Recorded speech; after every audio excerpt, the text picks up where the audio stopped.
The Bible calls Abraham the father of the faithful, and it defines faith as the substance of things hoped for, the evidence of things not seen. One day, God would test the faithfulness of Abraham. He requested Abraham to sacrifice his only son, Isaac, on a mountain. Now, this trip would take about 3 days, and in these 3 days, Abraham would have sufficient time to doubt the promises of God.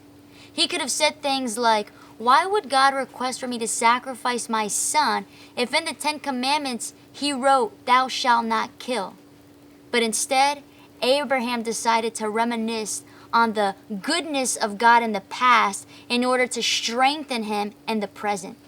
As soon as he arrived on this mountain, something very interesting happens.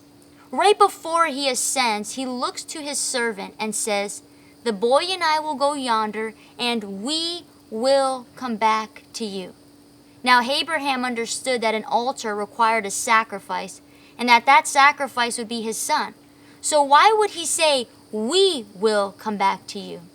You see, Abraham understood that although he did not know all the answers, although at times obedience would come before understanding, he knew God was going to work it out.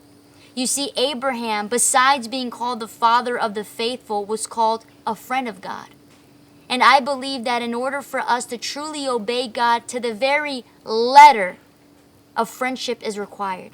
Because how could we trust someone we do not know? In our relationship with Christ, in our walk with Christ, at times we will have to obey before we understand. That's the very definition of faith. It's the evidence of things not seen. But you see, God has given us sufficient evidence on His goodness, on His word, and nature.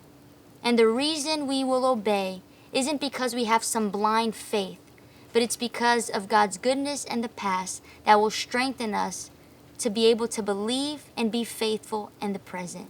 Like Abraham, my prayer is that we will obey at times before we understand.